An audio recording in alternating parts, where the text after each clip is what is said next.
Escuchad con atención, porque lo que vais a oír no es una simple historia. Es una cadena de episodios que, cuando se enlazan, muestran el verdadero rostro de un país donde la incoherencia y la impunidad parecen haberse convertido en moneda corriente. Todo empieza con 3 palabras que ya lo resumen todo: disparos, cocaína y poder.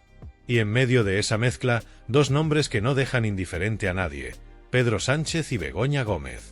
Pero antes de llegar ahí, hay otros protagonistas que conviene recordar, porque el retrato de la decadencia se pinta con muchos pinceles. En los últimos días, el debate público ha vuelto a agitarse por figuras como Sara Pérez Santolaya, Lucía Echevarría y el omnipresente Pablo Iglesias. Este último, por lo visto, ha vuelto a levantar la voz recordando sus tiempos de agitador revolucionario, como si quisiera convencerse a sí mismo de que sigue siendo el mismo joven combativo que un día desafió al sistema, aunque ahora hable desde una cómoda trinchera mediática. Pero lo más pintoresco, sin duda, es lo de Sara Pérez Santolaya. Esta mujer se ha convertido, con méritos propios, en una especie de símbolo de la televisión vacía, esa donde el ruido sustituye a la reflexión y la polémica fingida se disfraza de análisis. Ella aparece en todas partes, repite los mismos argumentos con idéntica sonrisa y parece convencida de que mientras más hable, más razón tiene. La presentan como analista, pero actúa como humorista involuntaria, porque cada vez que abre la boca acaba protagonizando un chiste nacional. En este país, defender según qué discursos te asegura una larga vida en los medios. Si hablas bien del Partido Popular, de Ciudadanos o de Vox, si elogias a los jueces y los tratas como seres intocables cuya palabra no puede ser cuestionada, el sistema te recompensa. Pero si haces lo contrario, si te atreves a señalar los privilegios o a cuestionar el relato dominante, te borran del mapa. Y ella, claro, lo sabe perfectamente.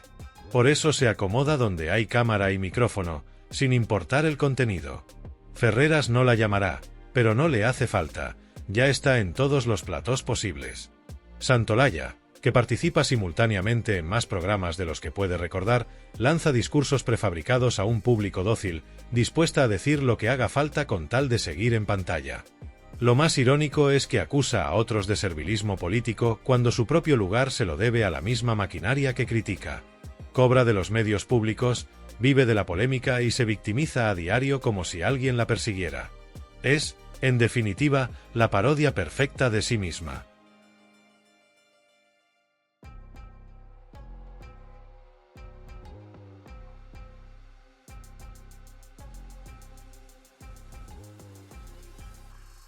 Y hablando de parodias, hay otra aún más reveladora. Una periodista pronunció recientemente una frase que, según ella, resumía la justicia en España. Si Begoña Gómez no fuera la esposa del presidente, no habría caso, pero si el novio de Ayuso no fuera su pareja, seguiría habiendo fraude. Parece ingenioso, pero no lo es. Es una broma sin gracia, una falacia repetida para anestesiar a quienes no quieren pensar. Porque la realidad es simple. Si Begoña Gómez no fuese la mujer del presidente, jamás habría podido, presuntamente, usar esa posición para beneficiarse de contratos o relaciones empresariales. No hay persecución, hay hechos que deben investigarse. Pero eso no se dice, porque se habla para un público que aplaude sin procesar lo que escucha. Disparos, drogas, poder. Y en medio de todo, la imagen impoluta del matrimonio presidencial que tantos defienden sin pestañear. Antes de continuar, os recuerdo que podéis suscribiros al canal, es gratuito, y que en el primer comentario está fijado el número de WhatsApp del programa por si queréis enviarme información o vuestras opiniones. Leo a todo el mundo, aunque no siempre pueda responder al instante. Y ahora, una historia distinta, pero igual de necesaria. Sabéis que siempre he procurado posicionarme del lado de las víctimas de la banda terrorista ETA, denunciar la impunidad de quienes aún hoy se esconden tras discursos de falsa reconciliación. Por eso no puedo pasar por alto las palabras de Itziar Ituño, actriz conocida por su papel en televisión, que ha reivindicado públicamente su participación en manifestaciones a favor de los presos etarras. Dice que tiene todo el derecho a ejercer sus derechos, y sin embargo, ese mismo país donde ella defiende a asesinos niega la palabra a periodistas como Vito Quiles. Yo puedo no compartir las ideas de Quiles, puedo incluso discutir con él, pero jamás justificaría que se le silencie. Y mientras tanto, Ituño, con lágrimas de fingida emoción, defiende a los verdugos como si fueran víctimas. Las víctimas verdaderas, Las que fueron asesinadas por la espalda o por bombas colocadas en coches, ya no tienen voz para responderle. Por eso resulta tan doloroso ver cómo una parte del país se acomoda en esa hipocresía moral que confunde libertad con impunidad. Esta actriz asegura que tiene una responsabilidad social, pero su responsabilidad parece consistir en legitimar a los mismos que sembraron el terror durante décadas. Habla de derechos universales, pero olvida los derechos de quienes ya no pueden hablar. El monstruo que ella dice no temer es el mismo que las víctimas vieron de frente segundos antes de morir. Un monstruo que aún respira entre nosotros bajo el disfraz de la corrección política.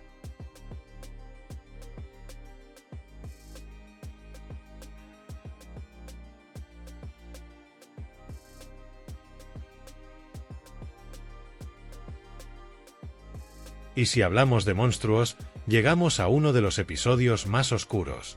Según un atestado policial al que accedió en exclusiva el diario El Debate, meses antes de que Pedro Sánchez llegara a la presidencia del gobierno, la Policía Nacional intervino en un tiroteo dentro de una sauna propiedad de su suegro. El suceso, ocurrido en enero de 2018, se desató cuando un cliente acudió al local para comprar cocaína, sacó un arma y comenzó a disparar al grito de «Os voy a matar». El informe, hasta ahora oculto, detalla que en ese local, y en otros regentados por la familia política del presidente, no solo se ejercía la prostitución, sino también el tráfico de drogas. El lugar, conocido como Safir, era uno de los clubes de alterne más discretos de la capital. Situado en el distrito financiero de Madrid, compartía zona con otros dos establecimientos del mismo grupo: Freud, que fingía ser un bar de copas, y Velo, que se promocionaba como alquiler de habitaciones, aunque su cartel mostraba siluetas sexuales explícitas. Todos estos negocios, según las investigaciones, funcionaban como tapaderas para actividades ilícitas. El tiroteo tuvo lugar apenas 5 meses antes de que Sánchez llegara al Palacio de la Moncloa. Desde entonces, la red de locales ha sido objeto de varias investigaciones judiciales y policiales que apuntan a una gestión turbia y un flujo constante de dinero en efectivo. Parte de esos fondos, según ha revelado la prensa, se habría utilizado para adquirir propiedades inmobiliarias que hoy forman parte del patrimonio de la familia presidencial.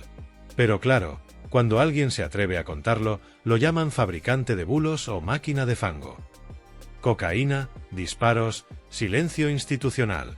Todo bajo una capa de corrección política que pretende tapar la podredumbre. Y mientras tanto, figuras como Lucía Echevarría irrumpen en debates junto a Inocente Duque para afirmar, con absoluta convicción, que las últimas elecciones fueron amañadas.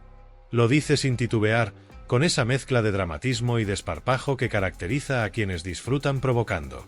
Podéis ver el vídeo completo en su canal, pero basta con escuchar unos segundos para entender que lo que denuncia, aunque suene disparatado, refleja una sensación compartida por muchos, la de vivir en un país donde ya nadie cree en nada.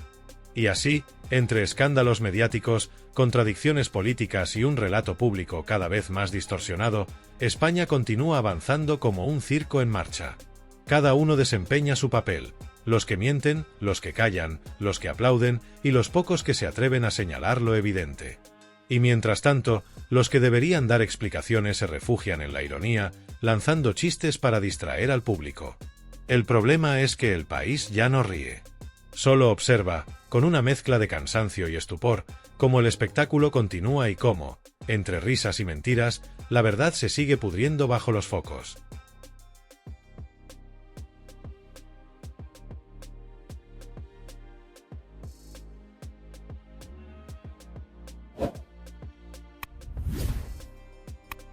Antes de que os muestre el vídeo sobre el Islam, que, creedme, no tiene desperdicio, quiero detenerme en algo que está pasando ante nuestros ojos y parece que pocos lo quieren ver. Están intentando borrar a los autónomos del mapa. Ya ni lo disimulan. Cada reforma, cada norma nueva, cada subida camuflada de cotización, todo apunta a lo mismo: eliminar la figura del trabajador independiente. Y lo más grotesco de todo fue escuchar ayer a Sara Chantalaya, sí, la misma que no se pierde ni un plató, afirmar sin rubor que un país sin autónomos funciona mejor. Es increíble. Uno escucha semejante disparate y no sabe si reír o preocuparse. Porque basta mirar a Corea del Sur, donde 1 de cada 4 trabajadores es autónomo y aún así es una de las economías más prósperas del planeta. o a Estados Unidos, cuyo tejido de pequeñas empresas y profesionales libres es precisamente lo que sostiene su poder económico. Pero claro, aquí parece que el éxito molesta. Cuanto más dependas del Estado, mejor ciudadano te consideran. Y mientras se encargan de destruir lo que queda de la clase media, algunos insisten en negar lo evidente: las últimas elecciones no fueron limpias. Lo sostengo y lo seguiré sosteniendo, por mucho que algunos se rasguen las vestiduras. No me bajo de esa idea, porque cada detalle encaja como un puzzle malintencionado. Introdujeron su propio caballo de Troya dentro de los partidos y los dinamitaron desde adentro.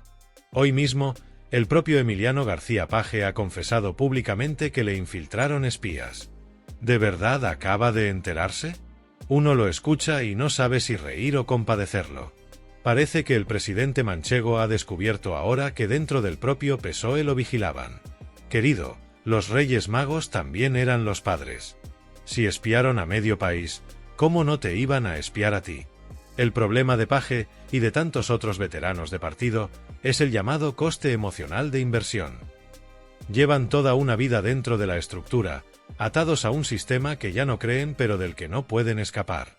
Es como una mujer que un día fue Miss Cuenca y, después de décadas junto al mismo marido, ya no sabe cómo vivir sin él. Aunque la relación esté agotada, aunque la ilusión se haya esfumado, no se atreve a marcharse porque ya no conoce otra cosa. Y es que muchos de estos dirigentes, por más que intenten parecer independientes, son prisioneros de su propio pasado. Han dedicado tanto tiempo al partido que fuera de él no sabrían ganarse la vida. ¿Dónde podrían ir? No han pisado una empresa privada, no tienen experiencia real fuera del despacho político. Si dejaran el partido, se quedarían desnudos, sin sustento, sin propósito.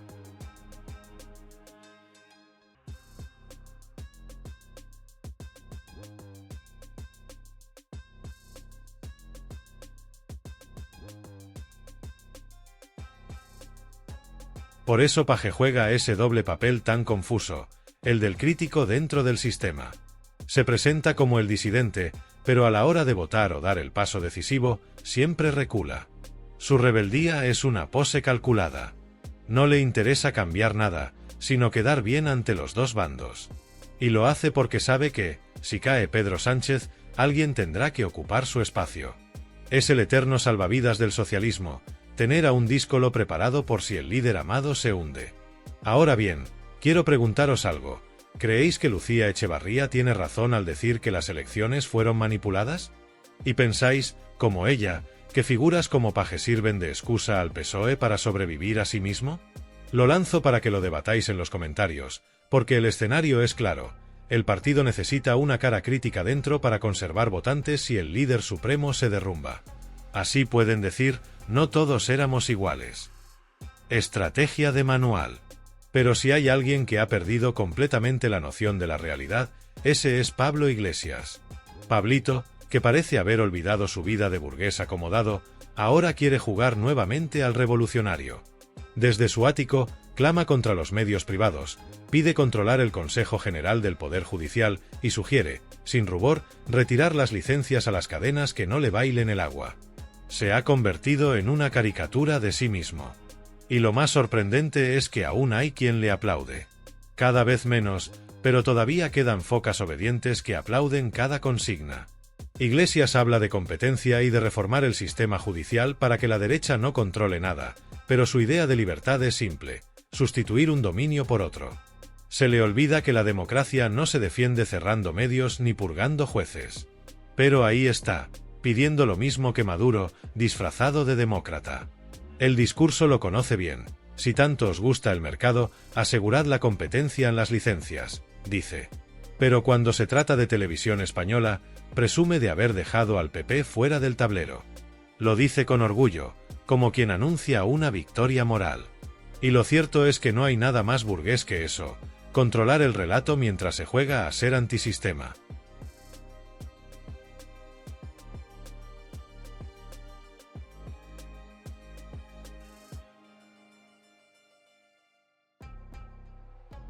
De fondo, la escena se completa con algo aún más delirante: la cruzada contra las tradiciones.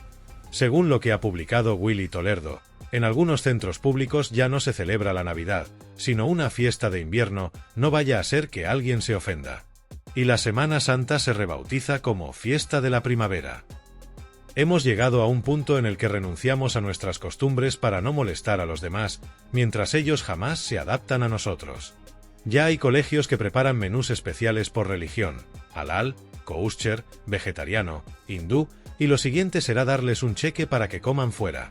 Total, dinero hay de sobra. Vamos a tener los presupuestos más altos de la historia, ¿no? Pues que sigan gastando. Pero en el intento de no incomodar a nadie, terminamos diluyendo nuestra identidad. La defensa de las tradiciones no es intolerancia, es sentido común. En mi tierra, por ejemplo, en Semana Santa se preparan panadas con grasa de cerdo, como se ha hecho siempre. Y al que no le guste, que coma otra cosa. Antes los independentistas tenían su propio lema, barco de rejilla, decían.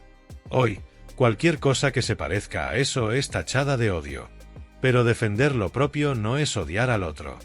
Es simplemente negarse a vivir pidiendo permiso. Por eso, antes de que os ponga el vídeo sobre el Islam, que os aseguro que vais a querer ver entero, pensad en lo que estamos permitiendo. Nos adaptamos a todos menos a nosotros mismos. Y mientras tanto, quienes mandan, siguen jugando con nuestra paciencia. Así que si has llegado hasta aquí y todavía no te has suscrito, ya sabes lo que toca. Dale al botón. Lo que viene después no te lo querrás perder.